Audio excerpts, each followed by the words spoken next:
Hawaiian quilting is a legacy that is generational.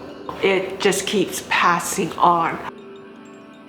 Any kind of quilting that you do, anything that you make for someone, you put your aloha, you put your love into that quilt. When you're making a quilt, there's always a reason behind it. Whether you're making it for a gift, or the colors of the quilt spoke to you, or the pattern spoke to you. 例えば作り上げたものを誰かに差し上げる場合には本当に心からこの人が喜んでくれるのではないかという一生懸命考えるもう非常に相手のことを考えると安らぎを覚えるんですね。またヒーリングにもなります。はい。So the meaning behind it is as important as the quilt itself, I think. Because they're all done by hand. There's no machine used in it. So just the work and the aloha that goes into the quilts. Aloha, it's a wonderful Hawaiian word. It means hello, it means goodbye, and I think most importantly it means love. So if you have aloha for somebody, that means that you love them. It's an important word. Once you finish a quilt, you sleep under it for one night. And your mana, your spirit, your energy, your essence passes on to the recipient, yeah.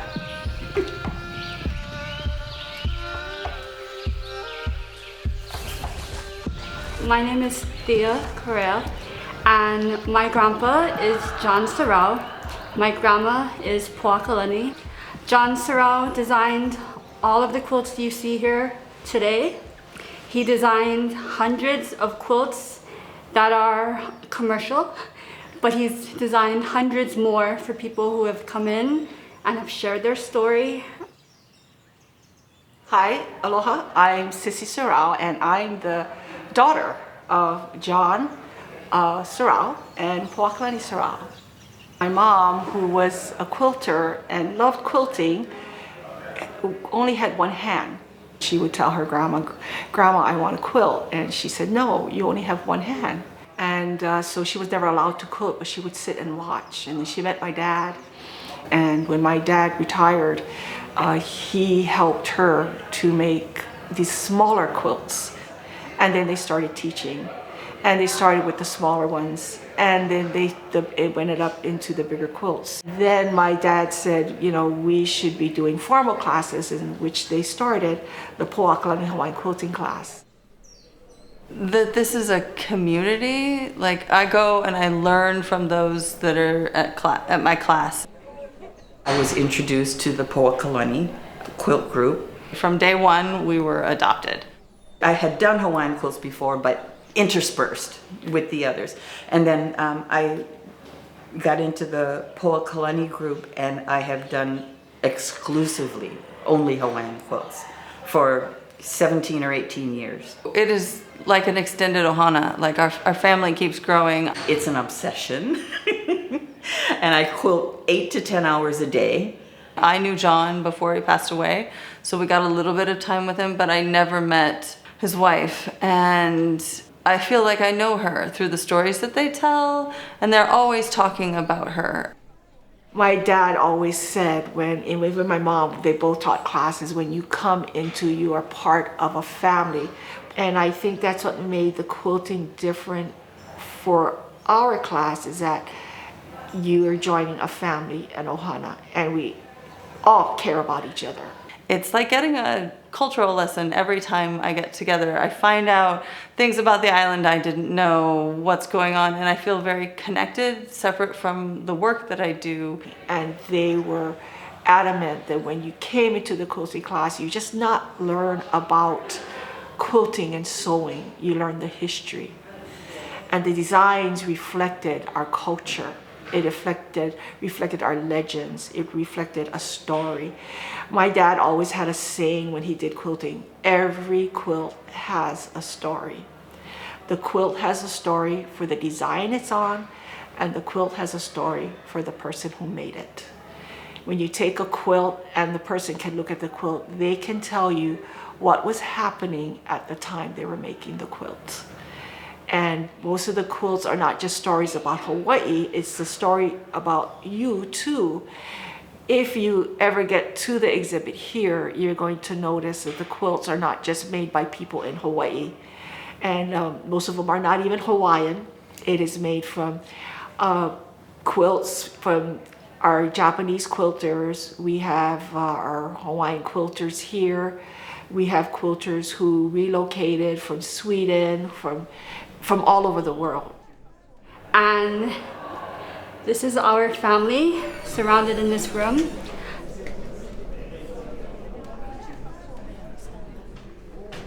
Mostly they're done of things that exist in Hawaii, the florals and the fish around Hawaii, and I remember that there are certain ones that John would not design into a quilt. Birds is one. Birds were one thing. People is another. And there's that wonderful story that about someone who insisted on having Hawaiian warriors in the quilt, and then left the islands, and with her small son, who became ill, and so Puakalani said, if you have that quilt, put that over him, which they did, and of course the next day he was fine. But he said to his mother, who were those men standing next to me?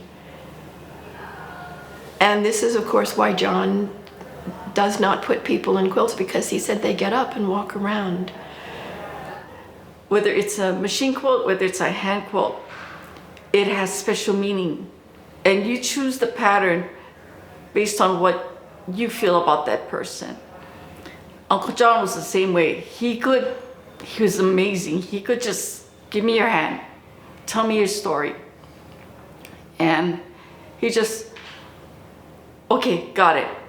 Now go back to quilting.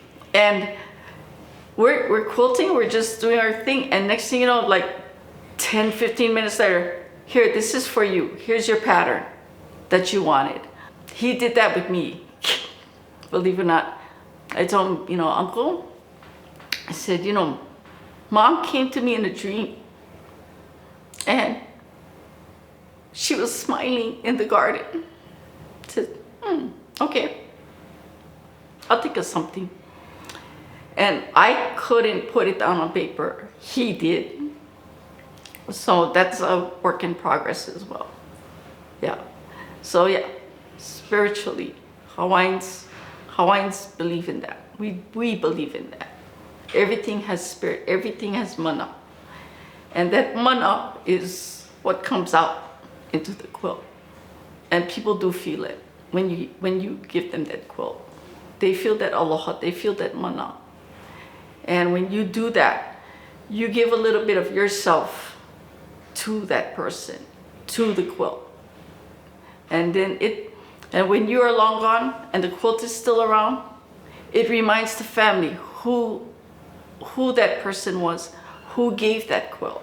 That's why it's very important for us to maintain the quilting, to maintain the essence of the quilting, as well as to maintain the art form as well. Yes. I was at the inception of this project when Auntie Sissy got the phone call to participate with the Pitt Rivers Museum. We thought it was a joke because this has never happened to us before, to be asked to do something like this. When I got the phone call from Marenka, and she asked if we wanted to do a Hawaiian quilt, and she wanted the Hawaiian quilt to reflect the ahu, the feather cape that is in the museum.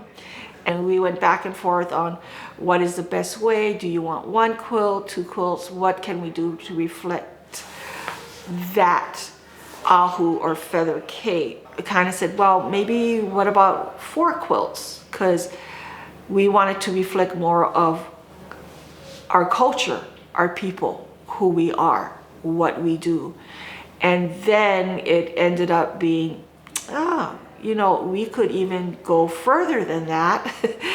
But I had to kind of like, rein it in and say, I think 15 will do.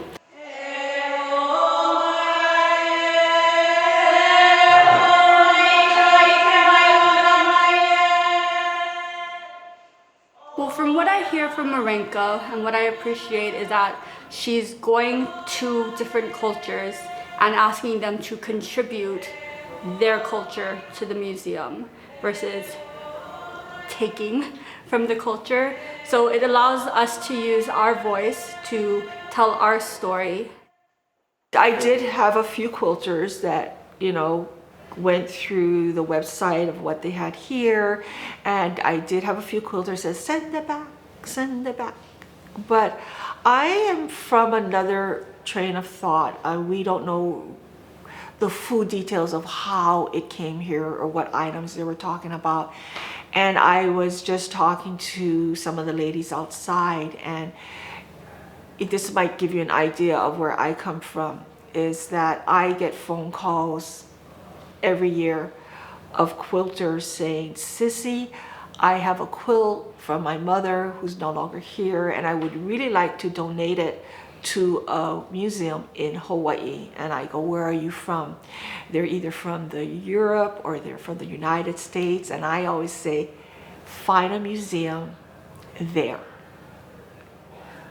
Put the quilt there.